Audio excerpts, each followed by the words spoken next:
Properties of solid के बारे में, जो कि टर्म 2 फिजिक्स का चैप्टर है क्लास 11th का। क्लियर हो गई बात है। इसमें मैं आज डिस्कस करूंगा डिफॉर्मिंग फोर्स के बारे में, इलास्टिसिटी के बारे में, प्लास्टिसिटी के बारे में, स्ट्रेस एंड इट्स टाइप के बारे में। तो टाइम को वेस्ट नहीं करते हैं और अपने वीडियो को स्टार्ट करते हैं।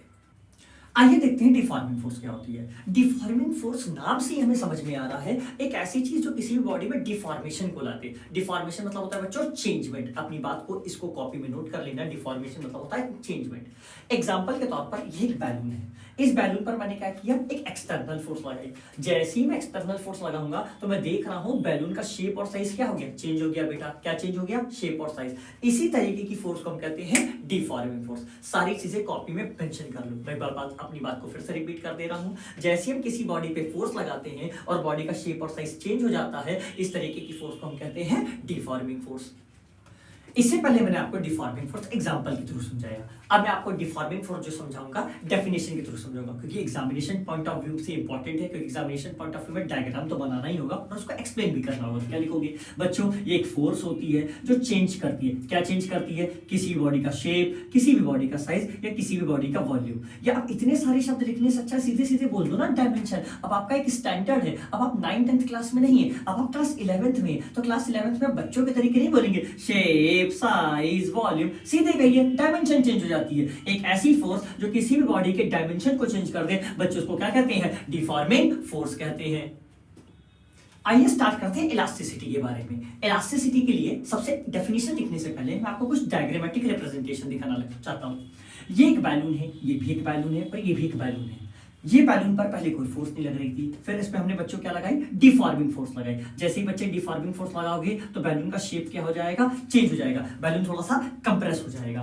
फिर मैंने डिफॉर्मिंग फोर्स को क्या कर दिया, रिमूव कर दिया। जैसे मैंने डिफॉर्मिंग फोर्स को रिमूव कर दिया तो मैंने खास प्रॉपर्टी देखी। बच्चे क्या देखी, जैसे ही मैंने डिफॉर्मिंग फोर्स को रिमूव किया बैलून उसी शेप में आ गया। अच्छा, बॉडी की वो प्रॉपर्टी जिसमें जब हम डिफॉर्मिंग फोर्स को रिमूव करते हैं और बॉडी ओरिजिनल डायमेंशन में आ जाती है। डायमेंशन बोले तो मतलब बच्चों शेप साइज वॉल्यूम। यानी डिफॉर्मिंग फोर्स हटाने के बाद बॉडी उसी शेप साइज या वॉल्यूम में आ जाती है। तो बॉडी की इस प्रॉपर्टी को हम क्या कहते हैं, इलास्टिसिटी।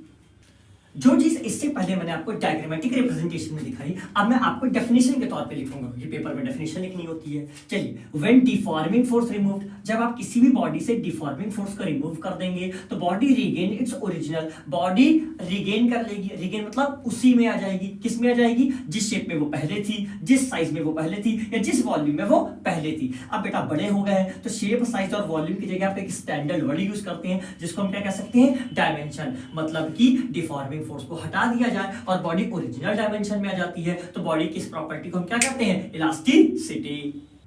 आइए देखते हैं प्लास्टिसिटी क्या होता है with the help of diagram.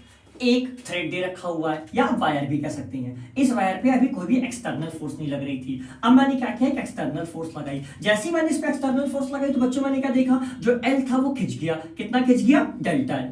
फिर मैंने क्या किया, अब मैंने एक्सटर्नल फोर्स को रिमूव कर दिया। जैसे ही मैंने एक्सटर्नल फोर्स को रिमूव किया तो मैंने देखा तार भी से ब्रेक हो गया। अरे तार भी से ब्रेक हो गया तो क्या बॉडी अपने ओरिजिनल शेप में जैसे वो पहले थी बच्चों, नहीं आई। देख रहे हो, या तार के दो हिस्से हो गए या तो तार एक ही था। तो बॉडी की इस प्रॉपर्टी को हम क्या कहते हैं, प्लास्टिसिटी। क्या कहते हैं बच्चों, प्लास्टिसिटी। अगर एक्सटर्नल फोर्स रिमूव करते और बॉडी ओरिजिनल शेप में आ जाती तो इससे पहले बच्चों को जल्दी से बताओ क्या बताया था मैंने, इलास्टिसिटी। तो यही दो खास प्रॉपर्टी गॉड ने किसी भी वायर या किसी भी बॉडी को दे रखी हुई है, इलास्टिसिटी और प्लास्टिसिटी। लेकिन दोनों के लिए एक चीज बहुत इंपॉर्टेंट है कि उस पर कौन सी फोर्स लगनी चाहिए, डिफॉर्मिंग फोर्स।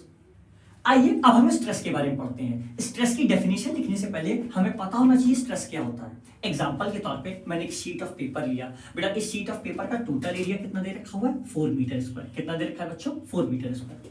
मैंने क्या किया, इस शीट के 4 डिवीजन किए, 1 metre square, 1 metre square, 1 metre square और 1 मीटर स्क्वायर। अब मैंने इस पर क्या किया, मैंने इस पर एक फोर्स लगाई। बच्चों मैंने फोर्स लगा दी। मानते हैं मैंने जो फोर्स लगाई वो लगाई बेटा 4 न्यूटन। कितनी लगाई बच्चों, 4 न्यूटन।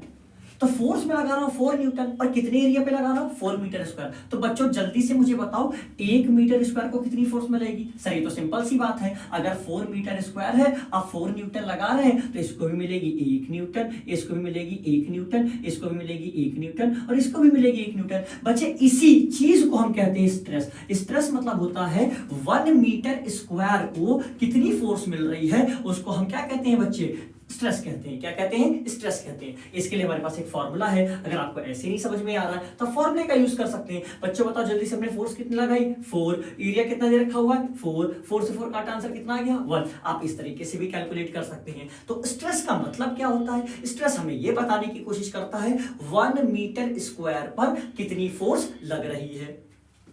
जैसा कि अभी स्ट्रेस थोड़ी देर पहले मैंने आपको डायग्राम से समझाया था कि 1 मीटर स्क्वायर को कितनी फोर्स मिलती है उसको स्ट्रेस कहते हैं। अब जरा उसके बारे में भी थोड़ी बहुत चीजें जान लेते हैं। The amount of force experience by per unit area. बच्चों ये लाइन लिखनी पड़ेगी, ये बुकिश लैंग्वेज है। पर यूनिट एरिया का मतलब क्या होता है बच्चों?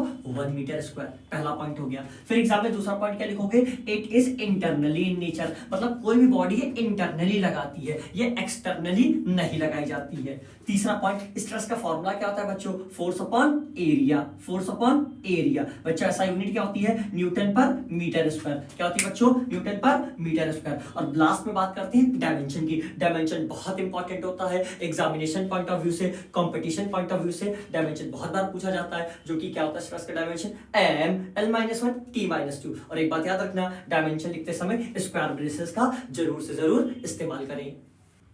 अभी मैंने आपको स्ट्रेस के बारे में पढ़ाया था, अब हम देखते हैं टाइप्स ऑफ स्ट्रेस। बेटा टाइप्स ऑफ स्ट्रेस में हम सबसे पहले पढ़ेंगे टेंसाइल स्ट्रेस के बारे में, फिर कॉम्प्रेसिव स्ट्रेस के बारे में, फिर टेंजेंशियल स्ट्रेस के बारे में। बेटा जो चीज मैं बोलते जा रहा हूं उसको कॉपी में नोट करते चलिएगा, एग्जामिनेशन पॉइंट ऑफ व्यू से बहुत इंपॉर्टेंट है। आइए, टेंसाइल स्ट्रेस क्या होता है? टेंसाइल स्ट्रेस में सबसे पहली चीज हम जो फोर्स लगाएंगे वो 90 डिग्री होनी चाहिए। बच्चों कितनी होनी चाहिए? 90 डिग्री।